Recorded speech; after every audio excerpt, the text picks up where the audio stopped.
Jaya Dvaita Chandra Jaya Ghora Bhakta Vrinda.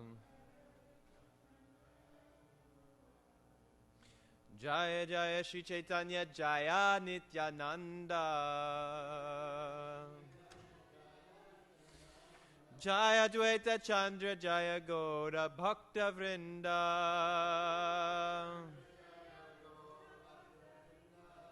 Chaitanya Charitamrita Ki Jai. Hare Krishna. So today we're going to read from Shri Chaitanya Charitamrita, Adi Leela, Chapter 9, The Desire Tree of Devotional Service. Text, beginning at text 49.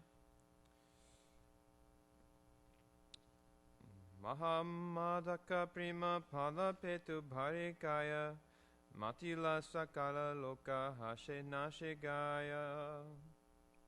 The fruit of love of Godhead distributed by Chaitanya Mahaprabhu is such a great intoxicant that anyone who eats it, filling his belly, immediately becomes maddened by it. And automatically he chants, dances, laughs, and enjoys. This is the first thing I read this morning. I came out of bed and I was like, okay, what am I going to read today? Great, that's nice. I was actually just, I was taking a GBC course called Bhakti Habitat, and they have a eastern part which is taught by Radhe Shyam Prabhu, and then they have the western part which is taught by Kalakanta Prabhu. And Kalakanta Prabhu was talking about basically his Krishna House model, which has been most successful model in this part of the world. And he was saying that if you run the center this way, then you will have unlimited fruits of love of Godhead. So, first thing I read, that was the last thing I was doing last night, and this first thing I read this morning. It's just really nice, really great to hear about how devotees are innovative in bringing other people into the Krishna consciousness movement. And so we'll actually in this next verse, we'll talk about what happens when the fruits of the Godhead are distributed. When Sri Chaitanya Mahaprabhu, the great gardener, sees that people are chanting, dancing, and laughing, and that some of them are rolling on the floor, and some are making a loud humming sound, he smiles with great pleasure. I haven't heard the humming sounds quite yet. Maharaj, do you know what that means? Is that just some form of ecstasy?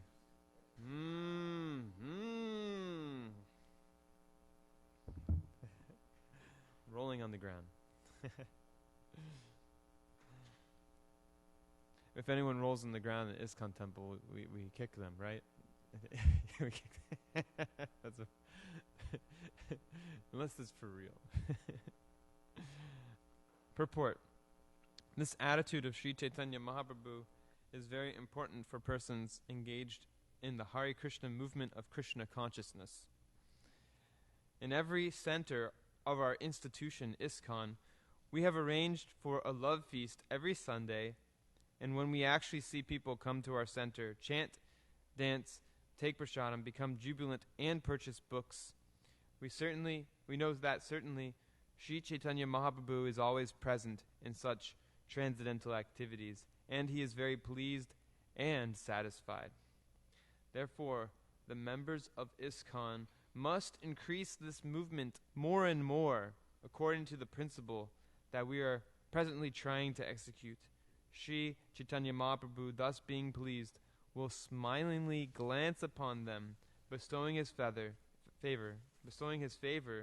and the movement will be successful.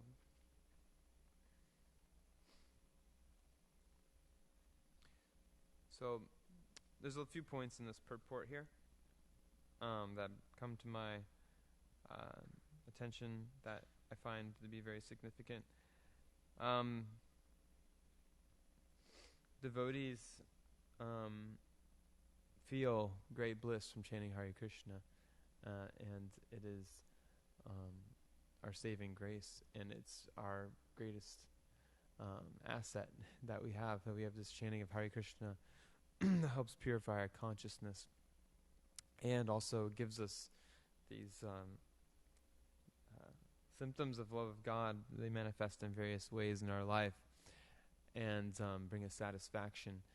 So naturally, when someone receives such a great benediction, they want to give it to other people. This is a common thing even in the regular world. Someone is overweight and they come upon some miraculous solution to their weight issue, and oftentimes they become an advocate of that same thing that saved them, right? So the same thing goes with Krishna consciousness.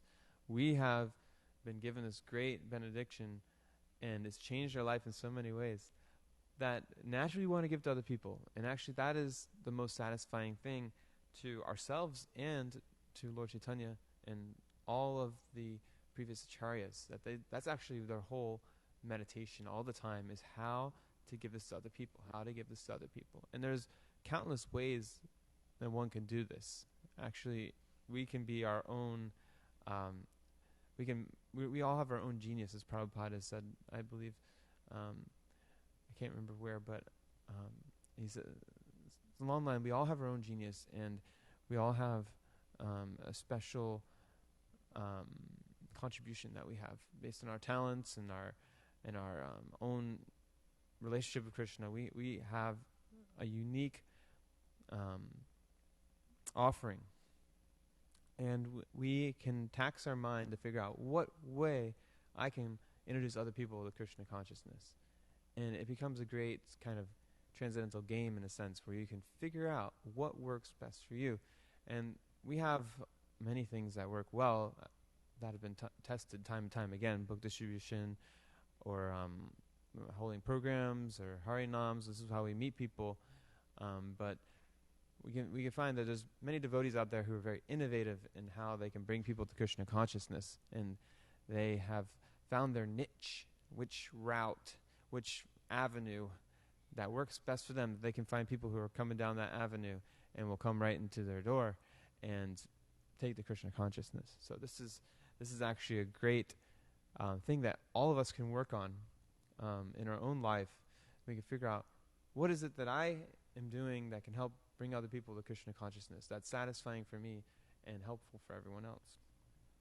And actually, and this is what that course I was taking yesterday was talking about. It's just, you could tell Kalkanta Prabhu had this whole meditation for his whole life of how to bring people to Krishna consciousness, and it manifested fully when he came to Krishna House in 2008. He said that there was 4 devotees when he first got there, and that was him and his wife included. And he said if anyone looked in the window at 5 o'clock in the morning, they would see 4 old people walking around a tulsi plant, like walking around a plant. It would be like such an odd sight. How are we going to attract these college students?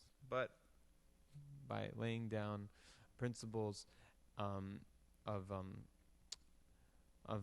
like their conduct there, like how they would treat people who would come, and how they would reach out to them, and what the management would look like, and what the academic aspect of that place would look like. Then they started bringing in many people, and by the time he had given this class, I think it was 2015, they had hundreds of graduates from the program there in Gainesville, whereas before that there were only like 1 or 2 devotees in the past decade, even, I believe, is what he said. So just by going there with a spirit of making devotees, and maybe even bringing the notch down a little bit, because when people first come to Krishna consciousness, you can't expect them to be automatic Madhyama Adhikaris. They're going to be not able to get up as early as everyone else who's already practicing devotional service. So you make some adjustments to the program, and how you treat people, how you treat women, how you treat people of other nationalities or ethnic backgrounds and cultures. You respect that, and you engage everyone equally in all of the activities, and you give people all the same opportunities. There's just so many ways, and I was just thinking that his whole meditation is solely based on these purports right here in Chaitanya Charitamrita, where therefore the members of ISKCON must increase this movement more and more according to the principles that we are presently trying to execute. Sri Chaitanya Mahaprabhu, thus being pleased, will smilingly glance upon them, bestowing his favor, and the movement will be successful. So the Krishna consciousness movement has looked different in different places and times, but it's always the same thing. That is chanting Hare Krishna, and it's associating with the devotees in the six loving exchanges. Oh my gosh, 6 loving exchanges are being practiced in this association. That's the whole reason that ISKCON has been developed, just so that he can facilitate these 6 loving exchanges, offering gifts in charity, receiving charitable gifts, revealing one's mind and confidence and inquiring confidentially, and offering prasadam and accepting prasadam. This is the atmosphere. This is the when people come into devotional service, this is what they experience, this loving atmosphere. And it may look different in different places, but it's always the same thing. They feel like they've come into a family atmosphere, and this is Lord Chaitanya's family, and it's the best family. Because where else can you experience bliss and love like the devotees are? And all of this is available. Everything we read in Chaitanya Charitamrita, in this chapter we read like how he's distributing these fruits of love of Godhead. This is all available for everyone all over the world, and every single one of us have full empowerment to do it. Actually, it's every single one of us is blessed by Lord Chaitanya and Nityananda to give Krishna consciousness, just as the devotees that came after Lord Chaitanya were able to do. He's passing this on to everyone, and even in 2020, all of us, no matter how old we are or how experienced we are, we could be a little child, or an adult, or older person, or we could be practicing Krishna consciousness for 2 days, or for 50, 60 years, whatever it is. Every single one of us have all the same potential to give exactly what we've received. So, I heard that this is a discussion-based class a lot of times, so I would like to see if anyone has anything to reflect or add or ask about this. If anyone has some realization they'd like to share. No? Okay. So I'll continue. The great gardener, Lord Chaitanya, personally eats this fruit, and as a result, he constantly remains mad, as if helpless and bewildered. Purport. It is the mission of Sri Chaitanya Mahaprabhu to act himself and teach the people. He says, Apaniya Chari Bhakti Karila Prachar, Chaitanya Charitamrita Adi 441. One must first act himself and then teach. That's another, it reminds me of another kind of saying that Radhe Shyam Prabhu says. He says that we're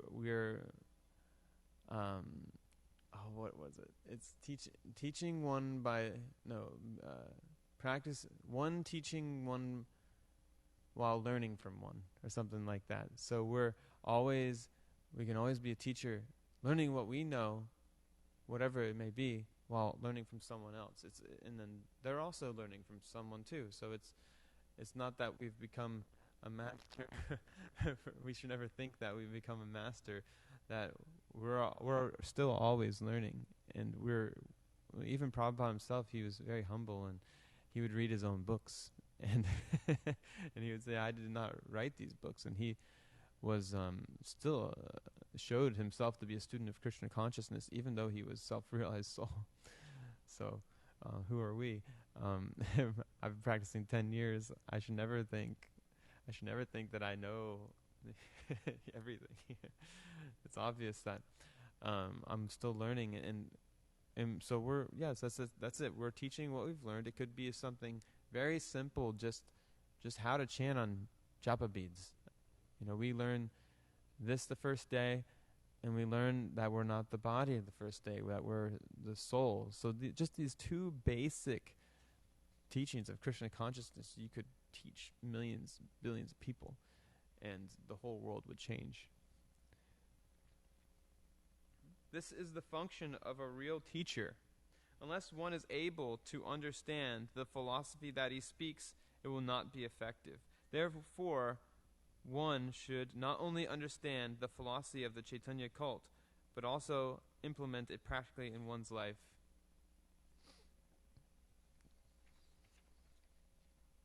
This is the culture. Cult means culture.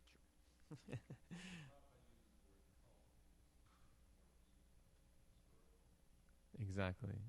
There's been yeah. The modern interpretation is quite off. They're talking about very specific groups that cause a lot of issues, and they call them cults. But the culture of Lord Chaitanya is one of love of Godhead. That's the culture, just like we have culture in yogurt. You add the cultures to the yogurt or the milk, and it becomes yogurt. So we have the culture of love of Godhead. Yeah. It's the cult of Jesus Christ.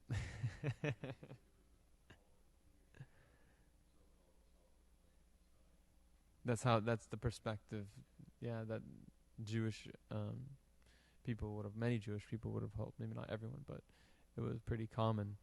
And now that's become a prominent religion, and then they view other religions that don't line up with that. They view them as cults, but it's funny because their own religion was considered a cult at one point.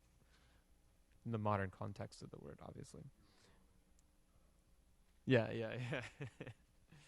Perspective is always a funny thing. That's actually why we have to become brahmanas. Brahmana means broad-minded. You have to see the big picture. It's very important, not the small picture. The small picture is like the frog in the well, right? That's your only. The frog in the well, he lives in this small environment, and he thinks that's everything. And then when someone comes and says, "Hey, there's an ocean out there," and the frog says, "Really? What is the ocean?" He says, "A large body of water." And the frog says, "Could it be twice the size of my well?" and the other frog who had seen the ocean said, "What are you talking about? Twice the size of your well." And he tried to explain, but the frog who was in the well couldn't understand. So we have to become brahmanas and see the big picture of things. But just by studying Srimad Bhagavatam and hearing from Prabhupada, that's automatic. Of course, we have to apply it to our lives as well. That's another big thing, is to read and then apply in our lives, and to really view, to really experience. Jnana and Vijnana. Jnana and Vijnana. That's why Lord Chaitanya says that without realization, what was it?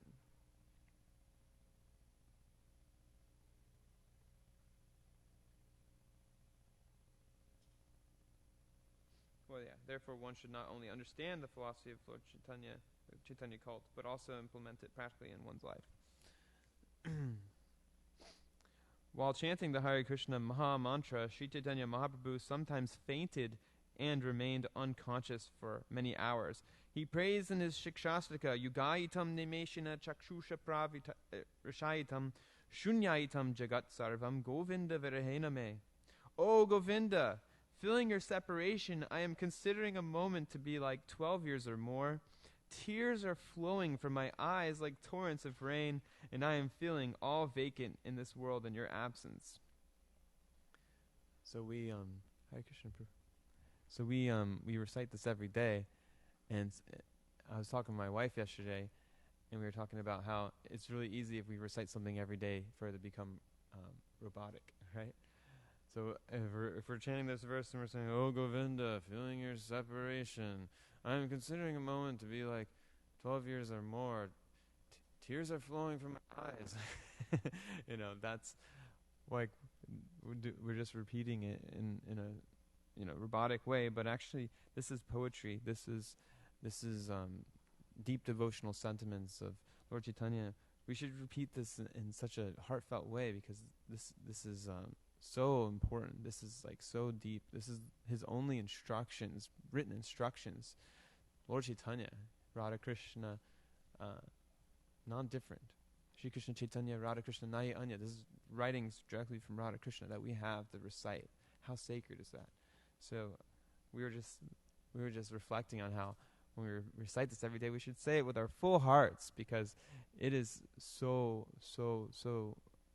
sacred and incredible that we even have this to recite. This is the perfectional stage of chanting the Hare Krishna mantra and eating the fruit of love of Godhead as exhibited by Sri Chaitanya Mahaprabhu. One should not artificially imitate this stage.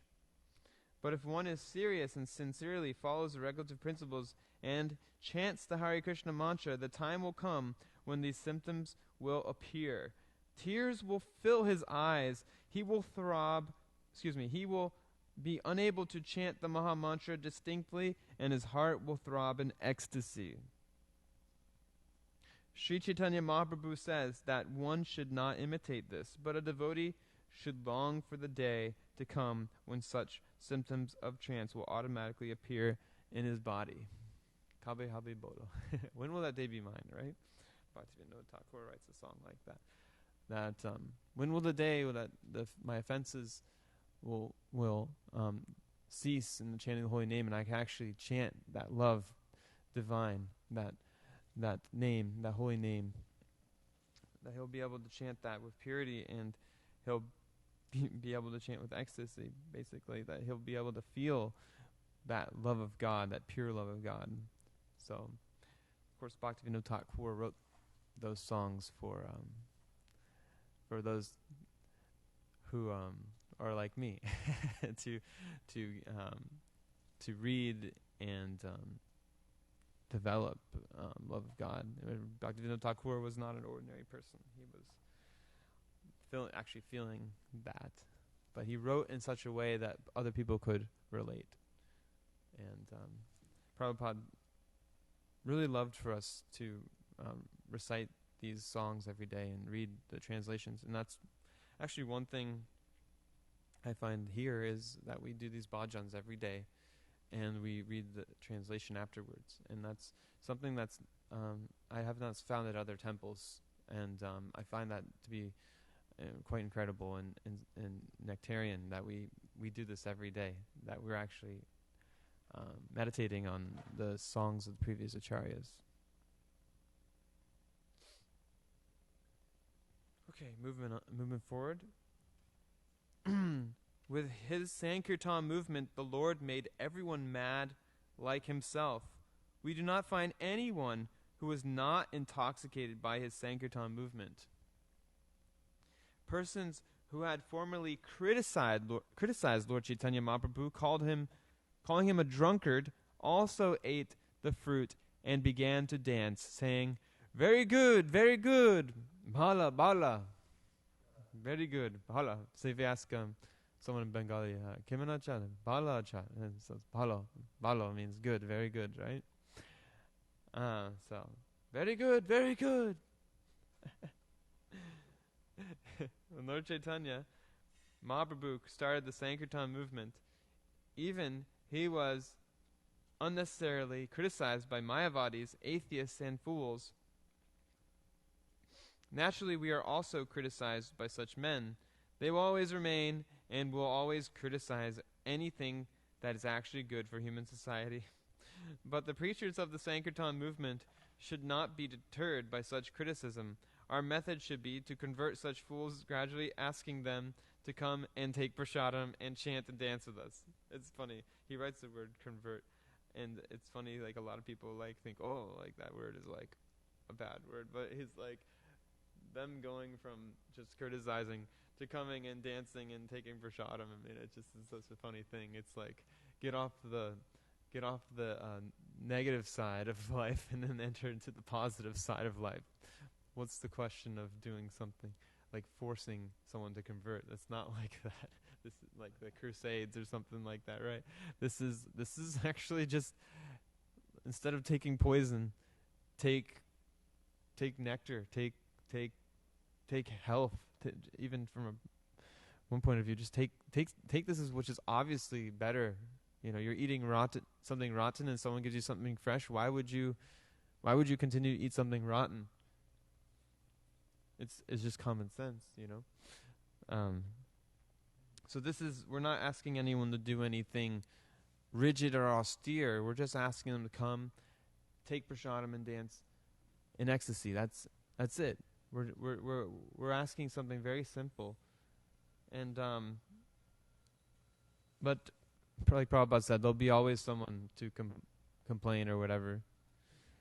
It's like if you're on YouTube and someone posts this really nice video, you can put a thumbs up or thumbs down, and it might be like such a nice thing. Like, who could complain? But still, people will put thumbs down, and people will say some things, or And if we do something nice in Krishna consciousness, even if it's nice and very productive, and you can see so much good, there will always be someone to criticize. And I believe it was Prabhupada said, like, the dogs will bark, but the caravan will move on. So this is we might meet this even in our own communities. If we do something nice, people might say things. And I've had some run-in with this, but you just keep going, and then those people, they end up, you never hear from them again, and you just go on with your activity. You're still doing it, and a lot of times they're not really doing much anyway. So it's like, why why not just help out? Why not join in? It's actually wonderful. But there'll always be someone over on the side pointing their finger, But even here it says that these people can take the fruits. So this, to continue the purport here, the preachers of the Sankirtan movement should not be deterred by such criticism. Okay, I already read that.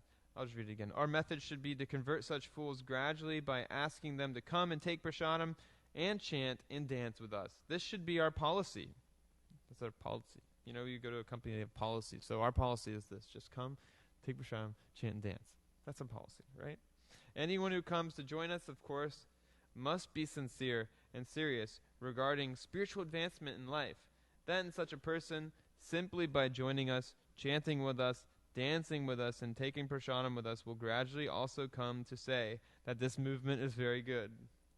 But one who joins with an ulterior purpose to get material benefit or personal gratification will never be able to grasp the philosophy of this movement.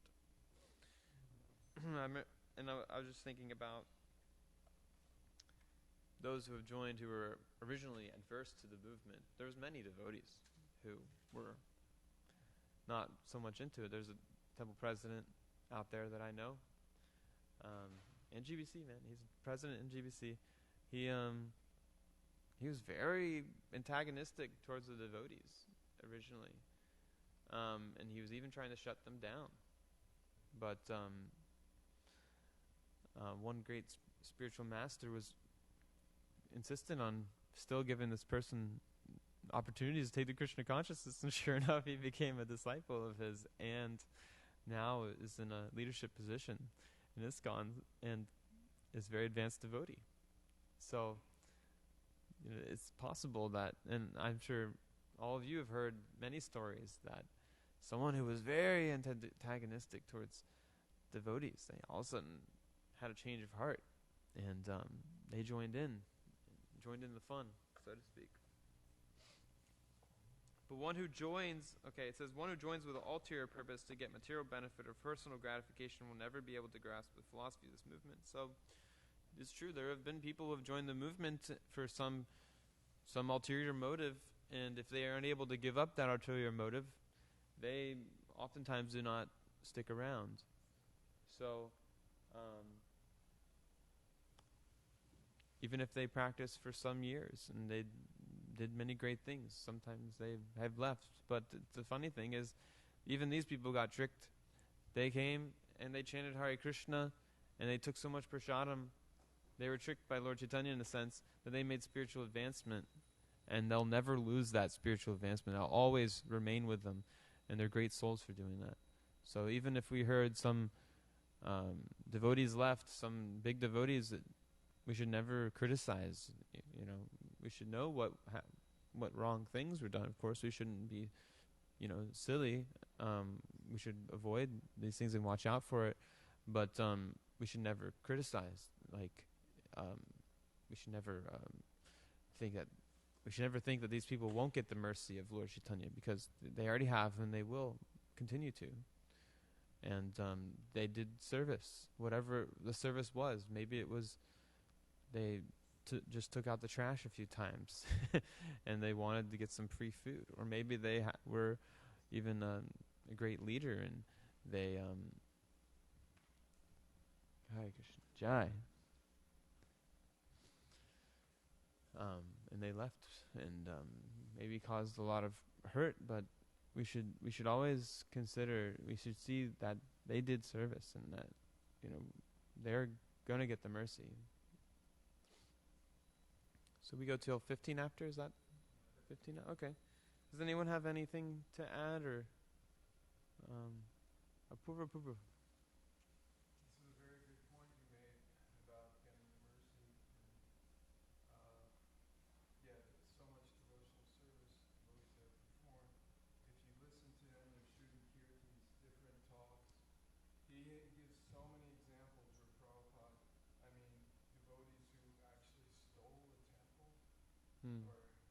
Yeah.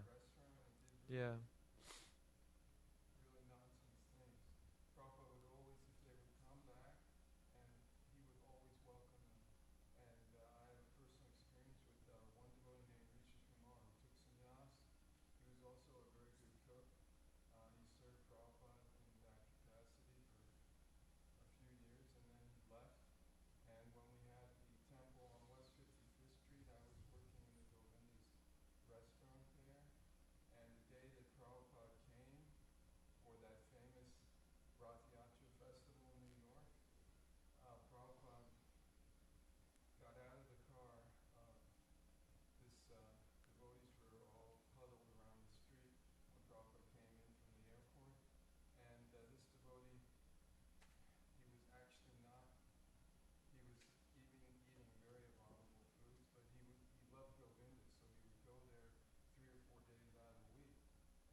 Mm-hmm. Mm.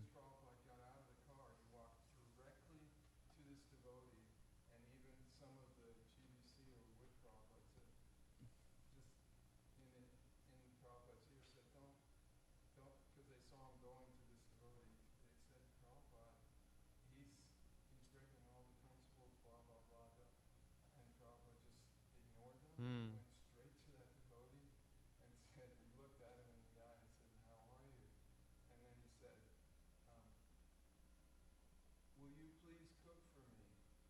Mm.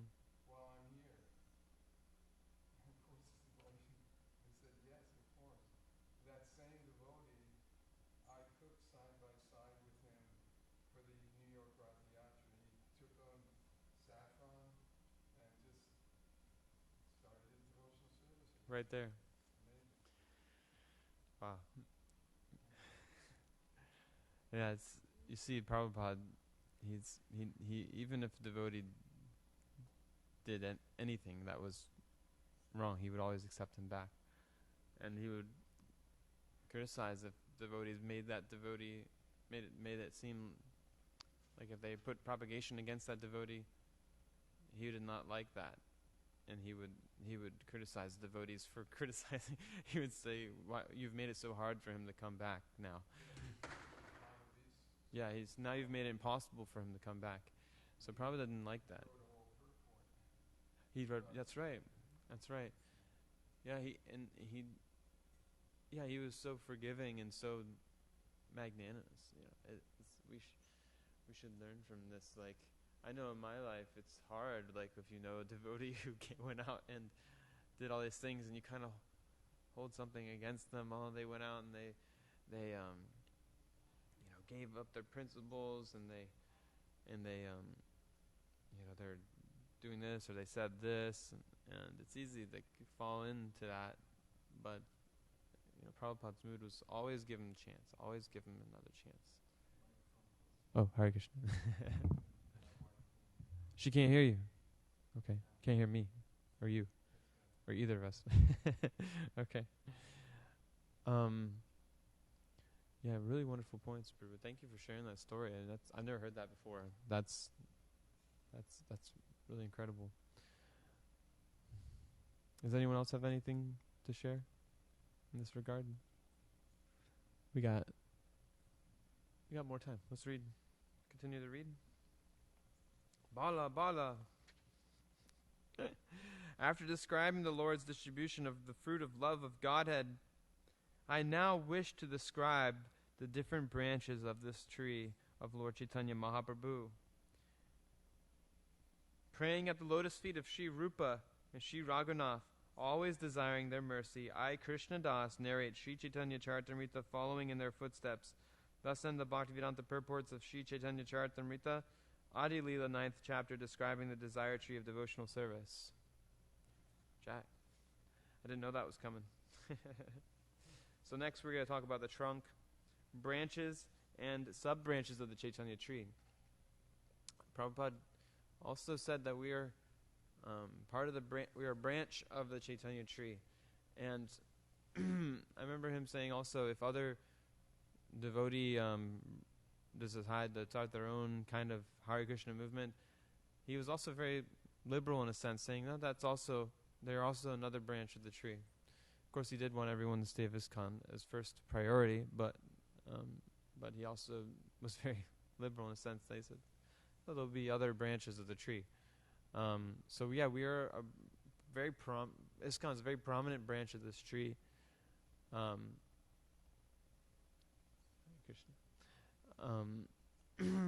we're like also part of that branch. Every single one of us, we're part of the twigs or leaves or whatever it may be. We're part of that branch. We take part in this movement. We're now part of the history of the Hare Krishna movement. We have a history of this temple. Maharaj was telling me some of the history, and that will forever be part of the history of the Hare Krishna movement in America and then North Carolina and Hillsborough and this area. People will always refer to this, and we're people who are also part of the movement, and the present and future of this movement also is dependent on us. What will it look like? How will it go? And that's each of us. It kind of falls on our head in a sense, like how that will go. And that's a big part of this chapter is Prabhupada is speaking that spreading Krishna consciousness in our own lives. This is why we're here. We come to the movement, we receive the fruits, and then we don't keep them to ourselves. That is Kripana. There's the Brahmana and the Kripana. Kripana, whatever he gets, he keeps to himself. Brahmana, whatever he gets, he gives. And he even receives more because he gives. Even from a money perspective, those who give a lot of money have a lot of money, right? This is kind of like what happens. You're generous, you're also rewarded generously. It's kind of a law of attraction, I guess, is what they say. But I'm not going to have a law of attraction class, don't worry. But we receive more love of God when we give love of God. This is just kind of the mathematics of the Krishna consciousness movement. And this whole facility and this whole all property here and everything that we do in this area of the world, locally and globally, not what we do locally also affects globally here in this realm, universally even. What we do here is spread Krishna consciousness. That's why this facility is. First off, we practice. We're studying ourselves. We study the Shastra and we associate and we chant and we build our spiritual power. The morning program is like the spiritual charge for our life. We come to the morning program, we charge up. That's the time when we come together and we power up. And then throughout the day, whatever we may do, it may be that we have a job or we have maybe Sankirtan or just service around here. We have that charge from the morning time, and it carries us through the day. And throughout the day, we're examples. People look to us, and people look at us. Those who are not practicing, they will take note. This is what the devotee acts like. This is his characteristics. Even if you're not directly preaching Krishna consciousness, you're not distributing books or something that's a little more perhaps direct or evident, that's okay, this person's out here doing some missionary work. You're affecting people's life just by being a devotee and being a good example. Now, even just being nice to people and people being nice back to you is a service. It's important. And I remember one of my friends on Sankirtan used to say that. Like, he would always say hi to people and just be nice to them. And I was kind of like, okay. It's like I don't know, I had a thought. And he said, it's a service to be nice to people and for people to be nice back. And I was like, yes, he's right. Because they're appreciating you. And you're doing devotional service. You're going to the store or whatever it is to buy boga for the Lord. And just by being nice to people and people being nice back to you, they're assisting you, and they're appreciating a devotional activity, whether they know it or not. And then there's so many ways that you can pass literature out. I mean, I'm a big advocate of passing out literature. That's what I did most of my devotional life. Always have something on you. Anyone I meet on, I'm buying something on Facebook Marketplace or I'm going places, I always bring books with me. And I always pass them out. And I have free books that I pass out, and then bigger books if they want something more, and they give a donation. But I never find money's an issue. People give me books to give to people. So I just give them the books, and always they appreciate. And that's a wonderful way. I mean, even people at the stores, you go to Whole Foods or wherever, so many people you can give Krishna consciousness to. It's really wonderful. And whatever you can do, whatever your life looks like, there's always some way to spread Krishna consciousness. I've not heard of any profession, reasonable profession per se. Maybe someone who runs a slaughterhouse would be harder, but I have not found any profession that I didn't think that someone could spread Krishna consciousness in some way, shape, or form, and it's always possible. You can always distribute prasadam. You can always distribute books, or just be nice, or just so many ways. So the net of Lord Chaitanya can be very, very wide, very large. He cast out the biggest net. The biggest net we could possibly imagine. He cast it out, and all we have to do is be like a little, like, what do you call it in the net? You have your like little section of the net. Anyway, your little knot, the little knots in the ropes in the net. All you have to be is like that instrument, basically, that you're just agreeing to surrender and be an instrument of the Lord, and use our intelligence at the same time to spread Krishna consciousness. So looks like it's 15 after. Is any other comments or questions before the conch shell blows? Yes, Peter. Is actually the purport of Lord Chaitanya's statement. I don't know the Sanskrit that well. Yada Taka, that whoever you meet, just keep going. Become a guru and teach Krishna consciousness to whoever you meet. Yai Daka Tarikat Krishna Upadesha Maragaya Guruhana Tara Edesh. My favorite verse. Shri Chaitanya Charitamrita ki jai. Gaura Bhaktivinoda ki jai. Shri Radha ki jai.